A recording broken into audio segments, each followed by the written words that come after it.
എല്ലാവർക്കും ഗുഡ്വിൽ ജംഗ്ഷൻ്റെ മറ്റൊരു വീഡിയോയിലേക്ക് സ്വാഗതം. നിങ്ങൾ ആദ്യമായിട്ടാണ് ചാനൽ കാണുന്നതെങ്കിൽ നിങ്ങൾ സബ്സ്ക്രൈബ് ചെയ്യുക, അടുത്തുള്ള ബെൽ ബട്ടൺ ക്ലിക്ക് ചെയ്യുക. നിങ്ങൾക്ക് ഉപകാരപ്രദമാകുന്നുണ്ടെങ്കിൽ മറ്റുള്ളവരിലേക്കും ഷെയർ ചെയ്യുക. നമ്മൾ എടുത്തുകൊണ്ടിരുന്ന ചാപ്റ്റർ റിഡംഷൻ ഓഫ് ഡിബഞ്ചേഴ്സ് ആയിരുന്നു. അതിൽ നമ്മൾ ഫസ്റ്റ് മെത്തേഡ്, അതായത് മെത്തേഡ് ഓഫ് റെഡീം ഡിബഞ്ചേഴ്സിൻ്റെ ഫസ്റ്റ് മെത്തേഡായിട്ടുള്ള റിഡംഷൻ ബൈ ലംസം പേയ്മെൻറ്റിലെ രണ്ട് രീതിയിൽ നമുക്ക് ലംസം പേയ്മെൻറ്റ് നടത്താമെന്ന് പറഞ്ഞു. ഔട്ട് ഓഫ് ക്യാപിറ്റലിൽ നിന്ന് നമുക്ക് ലംസം പേയ്മെൻറ്റ് നടത്താം, അതുപോലെ തന്നെ ഔട്ട് ഓഫ് പ്രോഫിറ്റിൽ നിന്ന് നമുക്ക് റിഡംഷൻ ചെയ്യാമെന്ന് പറഞ്ഞു. അതിൽ ഔട്ട് ഓഫ് ക്യാപിറ്റലാണ് നമ്മൾ കഴിഞ്ഞ വീഡിയോയിൽ നമ്മൾ ഡിസ്കസ് ചെയ്ത് അതിൻ്റെ പ്രോബ്ലം നമ്മൾ വർക്കൗട്ട് ചെയ്തിരുന്നു. നമുക്ക് നെക്സ്റ്റ് എടുക്കാനുള്ളത് ഔട്ട് ഓഫ് പ്രോഫിറ്റ് അല്ലെങ്കിൽ സർപ്ലസിൽ നിന്നാണ് നമുക്ക് റിഡംഷൻ ചെയ്യേണ്ടത്. നമുക്ക് എങ്ങനെയാണെന്ന് നോക്കാം. When sufficient profits are transferred from statement of profit and loss to the debenture redemption reserve account at the time of redemption of debentures, such a redemption is said to be out of profit. അതായത് നമുക്ക് റിഡംഷന് വേണ്ടിയിട്ട് നമ്മൾ എന്ത് ചെയ്യാണ്, profit and loss അക്കൗണ്ടിലെ profit അതിൽ നിന്ന് നമ്മൾ എവിടേക്ക് ട്രാൻസ്ഫർ ചെയ്യുന്നു, DRR അക്കൗണ്ടിലേക്ക് നമ്മൾ ട്രാൻസ്ഫർ ചെയ്യുന്നു. റിഡംഷൻ ടൈമിൽ നമ്മൾ എന്ത് ചെയ്യാണ്, പ്രോഫിറ്റ് ആൻഡ് ലോസ് അക്കൗണ്ടിൽ നിന്ന് പ്രോഫിറ്റ് എടുത്തിട്ട് നമ്മൾ എന്ത് ചെയ്യാണ്, DRRലേക്ക് നമുക്ക് എത്ര റിഡംഷൻ എത്ര എമൗണ്ട് ആണോ വേണ്ടത് ആ എമൗണ്ട് നമ്മൾ SOPL statement of profit and ലോസിന് എടുത്തിട്ട് നമ്മൾ എന്ത് ചെയ്യുന്നു, DRRലേക്ക് നമ്മൾ ട്രാൻസ്ഫർ ചെയ്യുന്നു.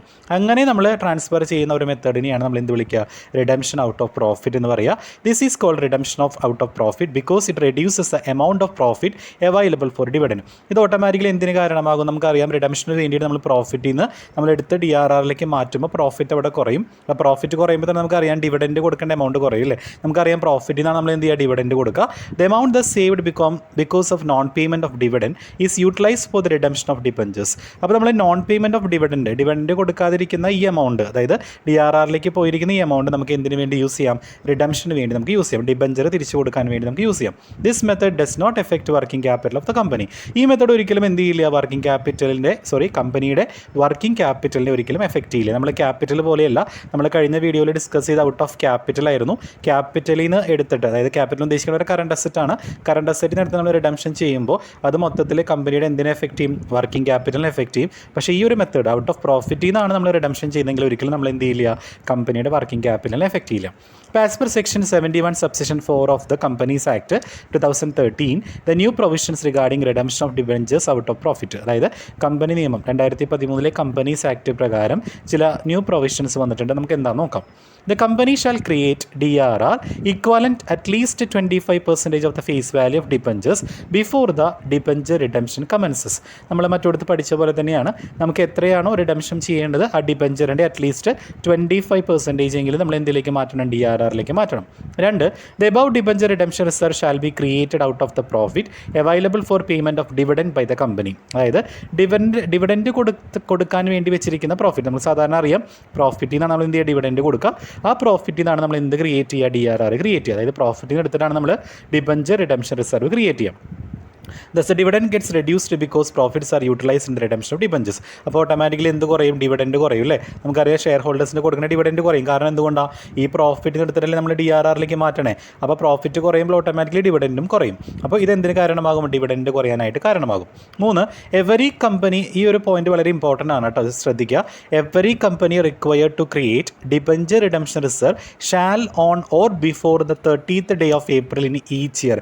എല്ലാ കമ്പനീസും ഏപ്രിൽ എന്ന് പറയുന്ന മന്തിൻ്റെ 30ാം തീയതിയോ അല്ലെങ്കിൽ അതിനു മുമ്പോ ആയിട്ട് എന്ത് ക്രിയേറ്റ് ചെയ്തിട്ടുണ്ടാവണം, DRR ക്രിയേറ്റ് ചെയ്തിടണം. Every company required to create DRR shall on or before the 30th day of April in each year. ഓരോ വർഷത്തിൻ്റെയും ഏപ്രിൽ 30ാം തീയതിയോ അല്ലെങ്കിൽ അതിനു മുമ്പോ ആയിട്ട് എല്ലാ കമ്പനീസും DRR ക്രിയേറ്റ് ചെയ്യണം. അതുമാത്രമല്ല, ഇൻവെസ്റ്റ് ഒരു deposit sum which shall not be less than 15% of the amount its debentures maturing during the year ending on 31st March of the next year. അതായത് ഇപ്പോൾ ഏപ്രിലാണ് നമ്മൾ സ്റ്റാർട്ട് ചെയ്യുക, നമ്മുടെ എല്ലാ കമ്പനീസിൻ്റെയും ഫിനാൻഷ്യൽ ഇയർ സ്റ്റാർട്ട് ചെയ്യുന്നത് ഏപ്രിൽ 1ാം തീയതിയാണ്. അപ്പോൾ ആ ഇയറിൽ ഏപ്രിൽ 30ാം തീയതിയോ അതിനു മുമ്പോ ആയിട്ട് നമ്മൾ പ്രോഫിറ്റിൽ നിന്ന് എടുത്തിട്ട് എത്ര പെർസെൻറ്റേജ് ആണ്, 25% അല്ലേ. 25% നമ്മൾ എന്തിലേക്ക് മാറ്റണം, DRRലേക്ക് മാറ്റണം. ഇങ്ങനെ മാറ്റി വെച്ചിരിക്കുന്ന എമൗണ്ട് ഉണ്ടല്ലോ, DRRലേക്ക് മാറ്റി വെച്ചിരിക്കുന്ന എമൗണ്ട്, അതിൽ നിന്ന് നമ്മൾ എന്ത് ചെയ്യണം, 15%, 15%ലും കുറയാൻ പാടില്ല. അതായത് 15%ഓ അല്ലെങ്കിൽ അതിൽ കൂടുതലോ എമൗണ്ട് എടുത്തിട്ട് നമ്മൾ എന്ത് ചെയ്യണം, ഇൻവെസ്റ്റ് ചെയ്യണമെന്ന്. ആ വർഷം എൻഡിങ്ങിന് മുമ്പായിട്ട്, ആ വർഷം എൻഡിങ് എന്ന് പറയുക ഏപ്രിൽ 1ാം തീയതി തുടങ്ങുകയാണെങ്കിൽ അടുത്ത വർഷം മാർച്ച് 31 അല്ലേ, അതിലെല്ലാം അവസാനിക്കുക. അപ്പോൾ നമുക്കറിയാം 2020 ഏപ്രിൽ 1ാം തീയതി തുടങ്ങുകയാണെങ്കിൽ 2021 മാർച്ച് 31 നമ്മുടെ ഈ വർഷത്തെ എന്ത് വരിക, ക്ലോസിംഗ് ഡേറ്റ് വരിക അല്ലേ. അപ്പോൾ ആ ക്ലോസിംഗ് ഡേറ്റിന് മുമ്പായിട്ട് നമ്മൾ എന്ത് ചെയ്തിട്ടുണ്ടാവണം, നോട്ട് ബി ലെസ് ദാൻ 15%, അല്ലേ? നമ്മൾ DRRലേക്ക് എത്രയാണോ മാറ്റി വെച്ചിരിക്കുന്നത് അതിൽ നിന്നും 15% കുറയാതെ നമ്മൾ എന്തിലേക്ക് മാറ്റണം? ഇൻവെസ്റ്റ്മെൻ്റ് ആയിട്ട് നമ്മൾ ചെയ്യണം. ഇൻവെസ്റ്റ്മെൻറ്റോ അല്ലെങ്കിൽ ഡെപ്പോസിറ്റ് ആയിട്ട് ഈ എമൗണ്ട് നമ്മൾ മാറ്റണം. അപ്പോൾ ഇൻവെസ്റ്റ്മെൻറ്റ് ചെയ്യാന്ന് പറഞ്ഞാൽ പല മെത്തേഡുകൾ നമുക്ക് ഇൻവെസ്റ്റ്മെൻറ്റ് ചെയ്യാന്ന് പറയുന്നുണ്ട്. ഡെപ്പോസിറ്റ് ചെയ്യുക, ഷെഡ്യൂൾ ബാങ്കിൽ ഡെപ്പോസിറ്റ് ചെയ്യുക, അല്ലെങ്കിൽ വേറെ എവിടെയെങ്കിലും ഡെപ്പോസിറ്റ് ചെയ്യുക, അല്ലെങ്കിൽ നമ്മൾ എന്തെങ്കിലും സെൻട്രൽ ഗവൺമെൻറ് അല്ലെങ്കിൽ സ്റ്റേറ്റ് ഗവൺമെൻറ്റിൻ്റെ സെക്യൂരിറ്റീസിൽ ഇൻവെസ്റ്റ് ചെയ്യുക, അങ്ങനെ പോലെ കാര്യങ്ങൾ പറയുന്നുണ്ട്. അപ്പോൾ നമുക്ക് ജസ്റ്റ് ഒന്ന് നിങ്ങൾ മനസ്സിലാക്കി വെക്കേണ്ട കാര്യം, DRRലേക്ക് മാറ്റിയ എമൗണ്ട്, അതായത് പ്രോഫിറ്റിൽ നിന്ന് നമ്മൾ 25% എടുത്തിട്ട് DRRലേക്ക് മാറ്റിയ എമൗണ്ടിൽ നിന്നും അറ്റ്ലീസ്റ്റ് ഒരു 15% നമ്മൾ എന്ത് ചെയ്യണം എന്ന് പറയുന്നത്, ആ വർഷം എൻഡിങ്ങിന് മുമ്പായിട്ട് നമ്മൾ ഇൻവെസ്റ്റ്മെൻറ്റ് നടത്തിയിരിക്കണം. അതാണ് ഇവിടെ പറയുന്ന ആ നോട്ടിഫിക്കേഷൻ എന്ന് പറയുന്നത്.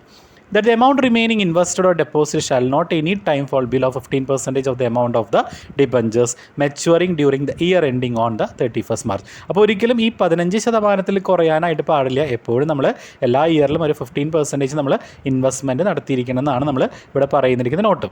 In case of partly convertible debentures, debenture redemption reserve shall be created in respect of non convertible portion of debenture issue.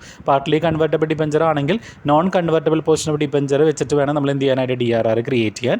അതുപോലെ the amount credited to the debenture redemption reserve shall not be utilised by the company for any purpose other than redemption. നമ്മൾ ഈ DRRലേക്ക് മാറ്റിയിരിക്കുന്ന amount ഉണ്ടല്ലോ, നമ്മൾ പ്രോഫിറ്റിൽ നമ്മൾ DRRലേക്ക് മാറ്റിയ amount ഒരിക്കലും company വേറെ ഒരു കാര്യങ്ങൾക്ക് വേണ്ടി അത് യൂസ് ചെയ്യാൻ പാടില്ല എന്ന്. നമ്മൾ എന്തിനു വേണ്ടി മാറ്റി വെച്ചേക്കണേ? അതിൻ്റെ പേര് തന്നെ എന്താ? ഡിബഞ്ചർ റിഡംഷൻ റിസർവ് ആണ്, അല്ലേ? റിഡംഷന് വേണ്ടി മാറ്റി വെച്ചേക്കണ എമൗണ്ടാണ്. അപ്പോൾ ഈ എമൗണ്ട്, ഈ റിസർവ് നമ്മൾ എന്തിനു വേണ്ടി മാത്രമേ യൂസ് ചെയ്യാൻ പാടുള്ളൂ? റിഡംഷൻ ഓഫ് ഡിബഞ്ചർ തിരിച്ചു കൊടുക്കാൻ, ഡിബഞ്ചറിൻ്റെ എമൗണ്ട് തിരിച്ചു കൊടുക്കാൻ വേണ്ടി മാത്രമേ നമ്മൾ യൂസ് ചെയ്യാനായിട്ട് പാടുള്ളൂ. ഇനി കുറച്ച് സെബീസ് ഗൈഡ് ലൈൻസ് പറയുന്നുണ്ട്. നമ്മൾ മറ്റോടത്ത് പഠിച്ച പോലെ തന്നെ, ഔട്ട് ഓഫ് ക്യാപിറ്റൽ ഇത് പഠിച്ച പോലെ തന്നെ ഇവിടെയും കുറച്ച് സെബീസ് ഗൈഡ് ലൈൻസ് പറയും. നമുക്ക് എന്താ നോക്കാം. Every company shall create DRR in case of debentures redeemed after a period of more than 18 months from the date of issue. അതായത് നമുക്കറിയാം, ഇഷ്യൂ ചെയ്തിട്ട് 18 മാസം, നമുക്കറിയാം ഒരു 18 മന്തിൻ്റെ കാലാവധിയാണ് പറയുന്നത്. 18 മന്തിനേക്കാൾ കൂടുതൽ സമയം എടുത്തുകൊണ്ട് ഡിബഞ്ചർ തിരിച്ചു കൊടുക്കുക. അതായത് നമുക്കറിയാം, ഇപ്പോൾ ഡിബഞ്ചർ ഇഷ്യൂ ചെയ്തു, അയാൾ പറയുന്നത് 5 വർഷം കഴിയുമ്പോൾ അതിൻ്റെ മെച്യൂരിറ്റി പീരീഡാണ്, ഡിബഞ്ചറിൻ്റെ പൈസ നമുക്ക് തിരിച്ചു കൊടുക്കണം. അപ്പോൾ ഓട്ടോമാറ്റിക്കലി ഇത് 18 മാസത്തിനേക്കാൾ കൂടുതലാണ്, അല്ലേ? 18 മാസം എന്ന് പറഞ്ഞാൽ നമുക്കറിയാം ഒരു 1.5 വർഷത്തോളം, അല്ലേ? അതായത് 12 + 6 മാസം 18 മാസം, അല്ലേ? അതായത് 1.5 വർഷത്തോളം, 1.5 വർഷത്തിനേക്കാൾ കൂടുതൽ നമുക്ക് ഡ്യൂറേഷനിൽ വരുന്ന ഡിബഞ്ചറിൽ മസ്റ്റായിട്ട് നമ്മൾ DRR ക്രിയേറ്റ് ചെയ്തിട്ടുണ്ടാവണമെന്ന് അതാണ് പറയുന്നത് ഒന്നാമത്തെ സെബീസ് ഗൈഡ് ലൈൻസ്. അതായത് 18 മാസത്തിനേക്കാൾ കൂടുതൽ മെച്യൂരിറ്റി പീരീഡ് വരുന്ന ഡിബഞ്ചേഴ്സിൻ്റെ മസ്റ്റായിട്ടും എന്ത് ക്രിയേറ്റ് ചെയ്തിട്ടുണ്ടാവണം? DRR ക്രിയേറ്റ് ചെയ്യണം. രണ്ടാമത്തെ point, a company shall create DRR equivalent to at least 25% of the amount of issue debentures before starting the redemption of debentures. അതായത് ഡിബഞ്ചറിൻ്റെ റിഡംഷന് മുമ്പായിട്ട് നമ്മൾ നേരത്തെ പറഞ്ഞ പോലെ തന്നെ എന്താണ്, മൊത്തം എമൗണ്ടിൻ്റെ, ഇഷ്യൂ ചെയ്ത എമൗണ്ടിൻ്റെ എത്ര രൂപയുടെ ഡിബഞ്ചറാണോ ഇഷ്യൂ ചെയ്തത് ആ എമൗണ്ടിൻ്റെ അറ്റ്ലീസ്റ്റ് 25% എങ്കിലും DRRലേക്ക് നമ്മൾ മാറ്റി വയ്ക്കണം. അപ്പോൾ ശ്രദ്ധിക്കുക, നമ്മളവിടെ പഠിച്ച അതേ പോയിന്റ് തന്നെയാണ് പറയുന്നത്. റിഡംഷന് മുമ്പായിട്ട്, ഡിബഞ്ചർ റിഡംഷന് മുമ്പായിട്ട് എത്ര രൂപയുടെ ഡിബഞ്ചറാണോ ഇഷ്യൂ ചെയ്തിരിക്കുന്നത് ആ എമൗണ്ടിൻ്റെ അറ്റ്ലീസ്റ്റ് 25% എങ്കിലും നമ്മൾ DRRലേക്ക് ക്രിയേറ്റ് ചെയ്യുക. മൂന്നാമത്തത്, the creation of debenture redemption reserve is obligatory four non convertible debentures and non convertible portion of partly convertible debentures. അതായത് പാർട്ട്ലി ഉണ്ട്, അതുപോലെ ഫുള്ളി ഉണ്ട്, അല്ലേ? അപ്പോൾ ഫുള്ളി വരുന്ന നോൺ കൺവെർട്ടബിൾ ഡിബഞ്ചറിൻ്റെയും അതുപോലെ പാർട്ട്ലി വരുന്ന നോൺ കൺവെർട്ടബിൾ ഡിബഞ്ചറിൻ്റെയും എന്ത് ചെയ്യണം? നമ്മൾ എമൗണ്ടിൻ്റെ ഒരു പർട്ടിക്കുലർ പെർസെൻറ്റേജ് നമ്മൾ DRRലേക്ക് മസ്റ്റായിട്ടും ക്രിയേറ്റ് ചെയ്യണമെന്നാണ് മൂന്നാമത്തെ പോയിന്റും പറയും. നമ്മൾ ഓൾറെഡി പറഞ്ഞ കാര്യമാണ്, ഓൾറെഡി മുകളിലെ പോയിന്റിൽ പറഞ്ഞു നമ്മൾ എന്താണ് മസ്റ്റായിട്ട് നമ്മൾ എന്ത് ചെയ്യണം? നോൺ കൺവെർട്ടബിൾ ആണെങ്കിലും പാർട്ട്ലി കൺവെർട്ടബിൾ ആണെങ്കിലും നമ്മൾ DRR ക്രിയേറ്റ് ചെയ്യണം നമ്മൾ പറഞ്ഞു, അല്ലേ? അത് തന്നെയാണ് മൂന്നാമത്തെ പോയിന്റിലും പറയുന്നത്. അടുത്ത നാലാമത്തെ പോയിന്റ് പറയുന്നത്, withdrawal from debenture redemption service permissible only after 10% of the debenture liability of companies has already been reduce. അതായത് കമ്പനിയുടെ ഡിബഞ്ചറിൻ്റെ ലയബിലിറ്റി, അതായത് ഡിബഞ്ചർ കൊടുക്കാനുള്ള ഡിബഞ്ചർ ഉണ്ടല്ലോ, അപ്പോൾ നമ്മളിപ്പോൾ ലംസമായിട്ടല്ല, നമുക്ക് ആനുവൽ ഡ്രോയിങ്സ് ആണ് കൊടുക്കണമെങ്കിൽ നമുക്ക് കുറച്ച് എമൗണ്ട് ചിലപ്പോൾ അടച്ചു കഴിഞ്ഞിട്ടുണ്ടാവും, അല്ലേ? അങ്ങനെ 10% എങ്കിലും അറ്റ്ലീസ്റ്റ് നമ്മൾ എന്ത് ചെയ്തിട്ടുണ്ടാവണം? അടച്ചിട്ടുണ്ടാവണം. അല്ലെങ്കിൽ നമ്മുടെ 10% ലൈബിലിറ്റി നമ്മുടെ കഴിഞ്ഞിട്ടുണ്ടാവണം, ലൈബിലിറ്റി നമ്മൾ കൊടുത്ത് തീർത്തിട്ടുണ്ടാവണം. എന്നാൽ മാത്രമേ നമുക്ക് എന്ത് ചെയ്യാൻ പറ്റുള്ളൂ? DRR നമുക്ക് വിഡ്രോ ചെയ്യാനായിട്ട് പറ്റുള്ളൂ. DRR നമുക്ക് എമൗണ്ട് വിഡ്രോ ചെയ്യാനായിട്ട് പറ്റുള്ളൂ. അല്ലെങ്കിൽ DRR നമുക്ക് 10% എടുത്തിട്ടാണ് നമുക്ക് എന്ത് ചെയ്യാൻ പറ്റുള്ളൂ എന്ന് പറയുന്നത്, വിഡ്രോവൽ എടുത്തിട്ട് ആ ഒരു റിഡംഷൻ ചെയ്യാനായിട്ട് പറ്റുള്ളൂ. Withdrawal from debenture redemption service permissible only after 10% of the debentures liability of company has already been reduced. കമ്പനിയുടെ ലൈബിലിറ്റി, അതായത് ഡിബഞ്ചറിൽ വരുന്ന ലൈബിലിറ്റി 10% കുറഞ്ഞാൽ മാത്രമേ നമുക്ക് എന്ത് ചെയ്യാൻ പറ്റുള്ളൂ? DRRൽ നിന്നും വിഡ്രോ ചെയ്യാനായിട്ട് പറ്റുള്ളൂ. അഞ്ചാമത്തെ പോയിന്റ് പറയുന്നത്, in case of redemption of debentures fully out of profit or surplus 100% of the face value of issued amount of debentures would be transferred from statement of profit and loss account to DRR account. അതായത് redemption ചെയ്യുന്നത് നമ്മൾ പ്രോഫിറ്റിൽ നിന്നോ അല്ലെങ്കിൽ സർപ്ലസിൽ നിന്നോ എടുത്തിട്ടാണെങ്കിൽ, നമ്മൾ capital പഠിച്ചു, ഇവിടെ എന്താ പറയണത്, പ്രോഫിറ്റ്സിൽ നിന്നോ അല്ലെങ്കിൽ സർപ്ലസിൽ നിന്നോ എടുത്തിട്ടാണ് നമ്മൾ റിഡംഷൻ ചെയ്യുന്നതെങ്കിൽ നമുക്ക് എന്താണ് ഫേസ് വാല്യൂവിൻ്റെ 100% നമുക്ക് എന്ത് ചെയ്യാമെന്ന് സ്റ്റേറ്റ്മെൻറ്റ് ഓഫ് പ്രോഫിറ്റ് ആൻഡ് ലോസിന് എടുത്തിട്ട് നമുക്ക് DRRലേക്ക് മാറ്റാം. അതായത് ഡിബഞ്ചർ റിഡംഷന് വേണ്ടി നമുക്ക് എത്ര എമൗണ്ട് ആണോ വേണ്ടത് ആ ഫുൾ എമൗണ്ട് വേണമെങ്കിൽ നമുക്ക് എന്ത് ചെയ്യാമെന്ന് പറയണത് statement of profit and loss, അതായത് പ്രോഫിറ്റിൽ നിന്ന് എടുത്തിട്ട് നമുക്ക് വേണമെങ്കിൽ അടയ്ക്കാമെന്ന്. അപ്പോൾ പ്രോഫിറ്റിൻ്റെ അടുത്ത് നേരിട്ട് അടയ്ക്കാൻ പറ്റില്ല. നമ്മൾ ആദ്യം എന്ത് ചെയ്യണം, പ്രോഫിറ്റിന് ആ എമൗണ്ട് എടുത്തിട്ട് എന്തിലേക്ക് മാറ്റണം, DRRലേക്ക് മാറ്റിയിട്ട് വേണം DRRയിൽ നിന്ന് ആ എമൗണ്ട് എടുത്തിട്ട് നമുക്ക് റിഡംഷന് വേണ്ടി ഉപയോഗിക്കാനായിട്ട്. അതാണ് 5ാമത്തെ പോയിന്റ് പറയുന്നത്. നമുക്ക് അതിൻ്റെ അക്കൗണ്ടിങ് ട്രീറ്റ്മെൻറ്റ് നോക്കാം, അതിൻ്റെ ജേണൽ എൻട്രീസ് നോക്കാം. അതറിഞ്ഞാൽ മാത്രമേ നമുക്ക് പ്രോബ്ലം വർക്കൗട്ട് ചെയ്യാനായിട്ട് പറ്റുള്ളൂ. ഫസ്റ്റ് എൻട്രി എന്ന് പറയുന്നത് നമുക്കറിയാം, നമ്മൾ പറഞ്ഞിരുന്നു DRRലേക്ക് 25% മാറ്റണം. ആ മാറ്റിയ എമൗണ്ടിൽ നിന്നും അറ്റ്ലീസ്റ്റ് 15% നമ്മൾ എന്ത് ചെയ്യണം, ആ വർഷം അവസാനത്തിന് മുമ്പായിട്ട് നമ്മൾ ഇൻവെസ്റ്റ്മെൻറ്റ് നടത്തണം അല്ലേ, വേറെ ഏതെങ്കിലും സെക്യൂരിറ്റീസിലോ അല്ലെങ്കിൽ ബാങ്കിൽ കൊണ്ട് ഡെപ്പോസിറ്റോ ചെയ്യണം അല്ലേ. അപ്പോൾ അതിന് എൻട്രിയാണ് first entry, debenture redemption investment account added to bank. Debenture redemption investment account added to bank ആണ്. നമ്മൾ ഈ എമൗണ്ട് DRRയിൽ നിന്ന് എടുത്ത എമൗണ്ട് നമ്മൾ എന്ത് ചെയ്യുന്നു, DRRയിൽ നിന്ന് എടുത്ത എമൗണ്ട് നമ്മൾ എന്ത് ചെയ്യുക ചെയ്യണത്, പുറത്തേക്ക് നമ്മൾ ഇൻവെസ്റ്റ് ചെയ്യുന്നു അല്ലേ. അതിന് എൻട്രിയാണ് DRR, അതായത് debenture redemption investment account added to bank. അത് രണ്ടാമത്തെ എൻട്രി. ഇങ്ങനെ നമ്മൾ ഇൻവെസ്റ്റ്മെൻറ്റ് നടത്തുമ്പോൾ നമുക്ക് ആ ഇൻവെസ്റ്റ്മെൻറ്റിൽ നമുക്ക് എന്ത് കിട്ടും, എന്തെങ്കിലും നമുക്ക് ഇൻകം കിട്ടാൻ നമ്മൾ ഒരിക്കലും ഇൻവെസ്റ്റ് ചെയ്യില്ല അല്ലേ. അപ്പോൾ നമുക്ക് എന്തെങ്കിലും ഇൻട്രസ്റ്റോ അങ്ങനെ എന്തെങ്കിലുമൊക്കെ നമുക്ക് കിട്ടുക അല്ലേ. അപ്പോൾ അങ്ങനെ കിട്ടുമ്പോൾ എൻട്രിയാണ് bank account debtor to interest on debenture redemption investment. നമ്മളിങ്ങനെ ഇൻവെസ്റ്റ് ചെയ്ത, അതായത് DRRയിൽ നിന്ന് 15% എടുത്ത് നമ്മൾ എന്ത് ചെയ്തിട്ടുണ്ട്, ഇൻവെസ്റ്റ് ചെയ്തിട്ടുണ്ട്. ഈ ഇൻവെസ്റ്റ്മെൻറ്റ് നമുക്ക് എന്ത് കിട്ടും, ഇൻട്രസ്റ്റ് കിട്ടും അല്ലേ, ഇൻകമായിട്ട് നമുക്ക് ഇൻട്രസ്റ്റ് കിട്ടും. അതിന് എൻട്രിയാണ് bank account debtor to interest on debenture redemption investment. ഈ ഇൻവെസ്റ്റ്മെൻറ്റ് നടത്തിയ സംഭവം നമ്മൾ എന്ത് ചെയ്യും, ഒരു പർട്ടിക്കുലർ പീരീഡ് കഴിയുമ്പോൾ നമ്മൾ എന്ത് ചെയ്യും, റിയലൈസ് ചെയ്യും. ആ ഇൻവെസ്റ്റ്മെൻറ്റ് നമ്മൾ സെയിൽ ചെയ്യും. ഇപ്പോൾ സെക്യൂരിറ്റീസിലാണെങ്കിൽ നമ്മൾ ആ സെക്യൂരിറ്റി വിൽക്കിട്ട് നമ്മൾ ക്യാഷ് ആക്കും. ഡിബഞ്ചറിൻ്റെ റിഡംഷൻ ടൈമിൽ നമ്മൾ ഇൻവെസ്റ്റ് ചെയ്ത പൈസ നമ്മൾ എന്ത് ചെയ്യും, സെയിൽ ചെയ്തിട്ടത് എന്തായിട്ട് മാറ്റും, ക്യാഷാക്കി മാറ്റിയിട്ട് ആ കിട്ടിയ പ്രോഫിറ്റ് നമ്മൾ എവിടേക്ക് മാറ്റും, DRRലേക്ക് മാറ്റും. അപ്പോൾ അതിൻ്റെ എൻട്രിയാണ് bank account debtor to debenture redemption investment to DRR. നമുക്ക് കിട്ടിയ ഈ എമൗണ്ട് ഉണ്ടല്ലോ, ബാങ്കിലേക്ക് വന്ന എമൗണ്ട്, നമുക്ക് ഈ ഇൻവെസ്റ്റ്മെൻറ്റ് വിറ്റ് കിട്ടിയ എമൗണ്ട്, സെയിൽ ചെയ്ത് കിട്ടിയ എമൗണ്ട് നമുക്ക് എന്തായിരിക്കും, പ്രോഫിറ്റ് ആണെങ്കിൽ ആ പ്രോഫിറ്റും കൂടി എവിടേക്ക് മാറ്റും, നമ്മുടെ DRRലേക്ക് മാറ്റും. കാരണം DRRയിൽ നിന്നാണ് നമ്മൾ എന്തെടുത്തത്, 15% എടുത്തിട്ട് നമ്മൾ പുറത്തേക്ക് ഇൻവെസ്റ്റ് ചെയ്തത്. ആ ഇൻവെസ്റ്റ്മെൻറ്റിൽ നിന്ന് കിട്ടുന്ന ഇൻകം നമ്മൾ കാണിക്കാൻ ബാങ്ക് അക്കൗണ്ടിൻ്റെ ഇൻട്രസ്റ്റ് ഓൺ ഡിബഞ്ചർ കിട്ടും. ഇനി അത് നമ്മൾ മെച്യൂരിറ്റി പീരീഡിൽ സെയിൽ ചെയ്തിട്ട് നമുക്ക് പ്രോഫിറ്റാണ് കിട്ടുന്നതെങ്കിൽ ആ പ്രോഫിറ്റ് നമുക്ക് എന്ത് ചെയ്യാം, റിഡംഷന് വേണ്ടി ഉപയോഗിച്ചു.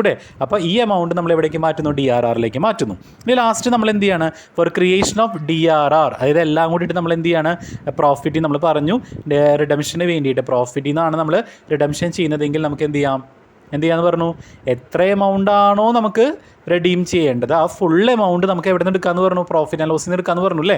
അതിന് എൻട്രിയാണ് statement of profit and loss account debtor to DRR. ഇതാണ് പ്രോഫിറ്റിൽ നിന്ന് എടുത്തിട്ട് നമ്മൾ റിഡംഷൻ ചെയ്യുമ്പോൾ നമ്മൾ ആദ്യം പ്രോഫിറ്റ് നേരിട്ട് റിഡംഷൻ ചെയ്യാൻ പറ്റില്ല. പ്രോഫിറ്റ് നമ്മൾ എവിടേക്ക് എടുക്കണം, DRRലേക്ക് മാറ്റിയതിന് ശേഷം മാത്രമേ നമ്മൾ എന്ത് ചെയ്യാൻ പാടുള്ളൂ, ഡിബഞ്ചർ ഹോൾഡറിന് റിഡംഷന് വേണ്ടി പേയ്മെൻറ്റ് നടത്താൻ പാടുള്ളൂ. അടുത്ത 5ാമത്തെ എൻട്രി എന്ന് പറഞ്ഞാൽ for making payment to the debenture ഹോൾഡറാണ്. അത് ഓൾറെഡി നമ്മൾ കഴിഞ്ഞ ഇതിൽ പഠിച്ചു, ഔട്ട് ഓഫ് ക്യാപിറ്റൽ എന്ന് പറയുന്ന ഒരു എൻട്രിയിൽ പഠിച്ചു. എങ്ങനെയാണ് ഡിബഞ്ചർ ഹോൾഡറിന് കൊടുക്കാനുള്ള എൻട്രി, എന്താ, debentures account added to debenture holder, payment നടത്തുമ്പോൾ debenture holder account added to bank. ആ സെയിം എൻട്രി തന്നെയാണ് ഇവിടെ വരിക. പിന്നെ പ്രത്യേകം ശ്രദ്ധിക്കേണ്ട ഒരു കാര്യമുണ്ട്, എല്ലാം കഴിഞ്ഞിട്ട് അവസാനം നമ്മൾ എന്ത് ചെയ്യണം, ഈ DRRയിൽ വന്നിരിക്കുന്ന എമൗണ്ട്, ബാക്കി വന്നിരിക്കുന്ന എമൗണ്ട് നമ്മുടെ എവിടേക്ക് ട്രാൻസ്ഫർ ചെയ്യണം, അല്ലെങ്കിൽ DRR വെച്ച് നമ്മൾ റിഡംഷൻ ചെയ്ത ഈ എമൗണ്ടുകളെല്ലാം തന്നെ ജനറൽ റിസർവിലേക്ക് ട്രാൻസ്ഫർ ചെയ്യണം. അതെപ്പോഴും ശ്രദ്ധിക്കണം. എല്ലാ എൻട്രീസും കഴിഞ്ഞിട്ട് ഏറ്റവും അവസാനം നമ്മൾ എന്ത് ചെയ്യണം, ഡിബഞ്ചർ DRRയിലെ ഫുൾ എമൗണ്ടും ജനറൽ റിസർവിലേക്ക് ട്രാൻസ്ഫർ ചെയ്യണം. അതിന് എൻട്രിയാണ് DRR account debtor to general reserve account.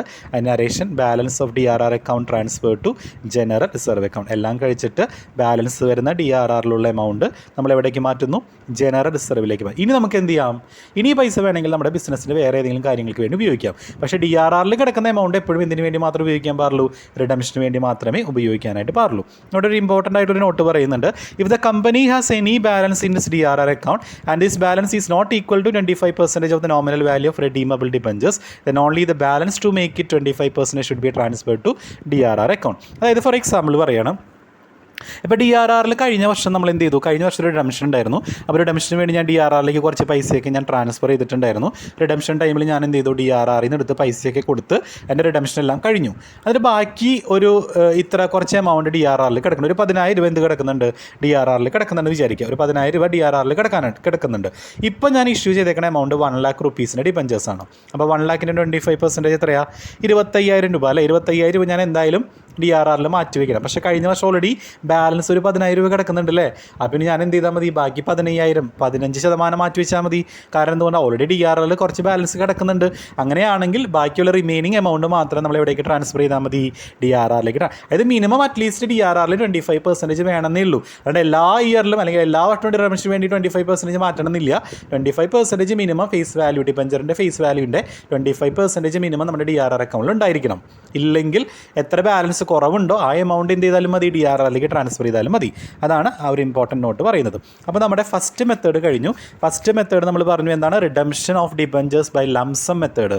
ഇത് ഡിബഞ്ചർ നമ്മൾ എങ്ങനെ കൊടുക്കുന്ന ലംസമായിട്ട് ഒരുമിച്ചായിട്ടാണ് നമ്മൾ ഇയർ എൻഡിങ്ങിൽ അല്ലെങ്കിൽ ആ പർട്ടിക്കുലർ പീരീഡ് കഴിയുമ്പോൾ നമ്മൾ പേയ്മെൻറ്റ് നടത്തുക. അത് രണ്ട് രീതിയിൽ പേയ്മെൻറ്റ് നടത്തുന്നത് പറഞ്ഞു. ഔട്ട് ഓഫ് ക്യാപിറ്റലിന് എടുത്തിട്ട് റിഡംഷൻ ചെയ്യാം. അടുത്ത് പറഞ്ഞു ഔട്ട് ഓഫ് പ്രോഫിറ്റിന് എടുത്തിട്ട് റിഡംഷൻ ചെയ്യാമെന്ന് പറഞ്ഞു. അത് രണ്ടാമത്തെ മെത്തേഡാണ് redemption of debentures by annual drawings or instalment ആയിട്ടാണ് നമ്മൾ എന്ത് ചെയ്യുന്നത്, ഡിബഞ്ചർ കൊടുക്കുന്നത്. ഇപ്പോൾ ഒരു വർഷത്തിൽ ഇത്ര എമൗണ്ട്, പിന്നത്തെ വർഷം ഇത്ര എമൗണ്ട്, അങ്ങനെ നമ്മൾ ഒരു ഫിക്സഡ് എമൗണ്ട് വെച്ചിട്ടോ അല്ലെങ്കിൽ ഫ്ലക്ച്വേറ്റിംഗ് എമൗണ്ട് വെച്ചിട്ടോ നമ്മൾ ഇൻസ്റ്റാൾമെൻറ്റ് ആയിട്ടാണ് ഡിബഞ്ചർ റീപേയ്മെൻറ്റ് നടത്തണമെങ്കിൽ എങ്ങനെയാണ് നമുക്ക് നോക്കാം. When debenture redemption is made by annual instalments അല്ലെങ്കിൽ drawings, then it is called an redemption of debentures by annual installment. This method is also called lottery method. ഈ ഒരു മെത്തേഡ് നമ്മൾ വേറൊരു പേര് വിളിക്കും, ലോട്ടറി മെത്തേഡ് എന്നോ അല്ലെങ്കിൽ ഡ്രോയിങ് ബൈ ലോട്ട്സ് എന്നൊക്കെ നമ്മൾ പറയും. കാരണം എന്തുകൊണ്ടാണ്, അത് ലോട്ട്സ് ആയിട്ട് ഡ്രോയിങ് ഒരു ഫിക്സഡ് എമൗണ്ട് വെച്ചിട്ടാണ് നമ്മൾ ഇൻസ്റ്റാൾമെൻ്റ് ആയിട്ട് പേയ്മെൻറ്റ് നടത്തുക. ഇവിടെ നമുക്ക് രണ്ട് രീതിയിൽ എന്ത് ചെയ്യാം, ഇൻസ്റ്റാൾമെൻ്റ് ആയിട്ടാണ് നമ്മൾ റിഡംഷൻ ചെയ്യുന്നത് അല്ലേ. ഇവിടെ നമുക്ക് രണ്ട് രീതിയിൽ റിഡംഷൻ നമുക്ക് നടത്താം. അവിടെ പഠിച്ച പോലെ തന്നെ ഔട്ട് ഓഫ് ക്യാപിറ്റലിൽ നിന്നും എടുത്ത് എന്ത് ചെയ്യാം, റിഡംഷൻ ചെയ്യാം. ഔട്ട് ഓഫ് പ്രോഫിറ്റിൽ നിന്ന് എടുത്തിട്ടും റിഡംഷൻ ചെയ്യാം. ഔട്ട് ഓഫ് ക്യാപിറ്റലാണെങ്കിൽ ഞാൻ കഴിഞ്ഞ ഇതിൽ പറഞ്ഞ പോലെ തന്നെയാണ്, ഔട്ട് ഓഫ് ക്യാപിറ്റലാണെങ്കിൽ അത് കമ്പനിയുടെ എന്തിനെ എഫക്റ്റ് ചെയ്യും, വർക്കിംഗ് ക്യാപിറ്റലിനെ എഫക്റ്റ് ചെയ്യും. അവിടെ പഠിച്ച പോലെ തന്നെയാണ് 25% എങ്കിലും അറ്റ്ലീസ്റ്റ് നമ്മൾ DRRലേക്ക് മാറ്റിയിരിക്കണം. മൊത്തമായിട്ട് നമുക്ക് ക്യാപിറ്റലിനെ ഡിപ്പെൻഡ് ചെയ്യാൻ പറ്റില്ല. കാരണം എന്തുകൊണ്ടാണ്, ക്യാപിറ്റലിനെ ഡിപ്പെൻഡ് ചെയ്താൽ അത് കമ്പനിയുടെ വർക്കിംഗ് ക്യാപിറ്റലിനെ എഫക്റ്റ് ചെയ്യും. അതുകൊണ്ട് നമ്മൾ 25% DRRലേക്ക് മാറ്റിയിട്ട് ബാക്കിയുള്ള എമൗണ്ട് മാത്രമേ ക്യാപിറ്റലിനെ ഡിപ്പെൻഡ് ചെയ്യാൻ പാടുള്ളൂ. അടുത്തത് redemption of debentures out of profit ആണ് പറയുന്നത്. പ്രോഫിറ്റ് എന്ന് പറഞ്ഞാൽ നമ്മളിപ്പോൾ പറഞ്ഞ് നിർത്തിയത് തന്നെയാണ്, സെയിം തന്നെയാണ്. when the amount payable is charged out of surplus from profit and loss statement before the redemption of debentures, then it is called redemption of debentures out of profit. അതായത് statement of profit and loss ചെയ്യുന്ന കുറച്ച് profit നമ്മൾ DRRലേക്ക് മാറ്റുന്നു, redemption വേണ്ടിയിട്ട് ആ പൈസ നമ്മൾ ഉപയോഗിക്കുന്നു. അവിടെ ഒരു ഇമ്പോർട്ടൻറ്റ് നോട്ട് പറയുന്നുണ്ട്, if it is not specified whether debentures are redeemed out of capital or out of profit. ക്വസ്റ്റ്യനിൽ അല്ലെങ്കിൽ കമ്പനികളിൽ എന്താണ്, ക്യാപിറ്റലിൽ നിന്ന് എടുത്തിട്ടാണോ റിഡംഷൻ ചെയ്യുന്നത് അല്ലെങ്കിൽ പ്രോഫിറ്റിൽ നിന്ന് എടുത്തിട്ടാണോ റിഡംഷൻ ചെയ്യുന്നത് ക്വസ്റ്റ്യനിൽ പറഞ്ഞിട്ടില്ല എങ്കിൽ, അല്ലെങ്കിൽ മെൻഷൻ ചെയ്തിട്ടില്ല എങ്കിൽ, അല്ലെങ്കിൽ സ്പെസിഫൈ ചെയ്തിട്ടില്ല എങ്കിൽ അത് മസ്റ്റായിട്ടും എന്തായിരിക്കും, it should always be suppose to be out of പ്രോഫിറ്റ്സിൽ നിന്നാണ് നമ്മൾ റിഡംഷൻ ചെയ്യുന്നത് എന്ന രീതിയിൽ നമ്മൾ കൺസിഡർ ചെയ്യണം. അപ്പോൾ ക്വസ്റ്റ്യനിൽ ഔട്ട് ഓഫ് ക്യാപിറ്റലിൽ നിന്നാണോ അല്ലെങ്കിൽ ഔട്ട് ഓഫ് പ്രോഫിറ്റിൽ നിന്നാണോ ക്വസ്റ്റ്യനിൽ പറഞ്ഞിട്ടുള്ളത് എന്ന് മെൻഷൻ ചെയ്തിട്ടില്ല. അതായത് അങ്ങനെ പറഞ്ഞിട്ടില്ല, എന്തിൽ നിന്നാണ് നമ്മൾ റിഡംഷൻ ചെയ്യുന്നത് ക്വസ്റ്റ്യനിൽ പറഞ്ഞിട്ടില്ല എങ്കിൽ മസ്റ്റായിട്ടും നമ്മൾ എന്താ ചെയ്യേണ്ടത്, ഔട്ട് ഓഫ് പ്രോഫിറ്റിൽ നിന്നാണ് നമ്മൾ റിഡംഷൻ ചെയ്യേണ്ടത്. ഇതാണ് നമ്മുടെ ആനുവൽ ഡ്രോയിങ്സിൽ വരുന്ന രണ്ട് മെത്തേഡുകൾ. നമ്മൾ അവിടെ പഠിച്ച അതേ സെയിം മെത്തേഡുകൾ തന്നെയാണ് നമുക്ക് ഇവിടെയും വരുന്നത്. നമുക്കൊരു പ്രോബ്ലം നോക്കാം. നമുക്ക് അടുത്ത ക്ലാസ്സിൽ പ്രോബ്ലം നോക്കാം, കുറച്ചധികം ടൈം വേണം. അപ്പോൾ നിങ്ങൾക്കിത് മനസ്സിലായി എന്ന് വിചാരിക്കുന്നു. ഔട്ട് ഓഫ് ക്യാപിറ്റലും അതുപോലെ തന്നെ ഔട്ട് ഓഫ് പ്രോഫിറ്റ് നമ്മൾ രണ്ട് മെത്തേഡുകളാണ് ഡിസ്കസ് ചെയ്തത്. റിഡംഷൻ എങ്ങനെയാണ്, ലംസമായിട്ടും അതുപോലെ തന്നെ ആനുവൽ ഡ്രോയിങ്സ് അല്ലെങ്കിൽ ഇൻസ്റ്റാൾമെൻ്റ് ആയിട്ടും. അതിൻ്റെ പ്രോബ്ലം ആയിരിക്കും നമ്മൾ നെക്സ്റ്റ് വീഡിയോയിൽ ഡിസ്കസ് ചെയ്യുക. വളരെ ഇമ്പോർട്ടൻ്റ് ആയ പ്രോബ്ലമാണ്. അതായിരിക്കും ചിലപ്പോൾ essay ആയിട്ടോ അല്ലെങ്കിൽ 5 മാർക്ക് ക്വസ്റ്റിനിലൊക്കെ ചോദിക്കാൻ ചാൻസ് ഉള്ള ഒരു ടൈപ്പ് ഓഫ്, ഈ ചാപ്റ്ററിൻ്റെ കൂടുതലും ഇങ്ങനത്തെ ഒരു ടൈപ്പ് ഓഫ് ക്വസ്റ്റൻ ആണ് വരിക. അത് ആനുവലായിട്ടോ അങ്ങനെയുള്ള ക്വസ്റ്റ്യൻസ് ആണ് കൂടുതലും വരാറുള്ളത്. അപ്പോൾ എല്ലാവരും അടുത്ത വീഡിയോയ്ക്ക് വേണ്ടി വെയിറ്റ് ചെയ്യുക. Okay, thank you.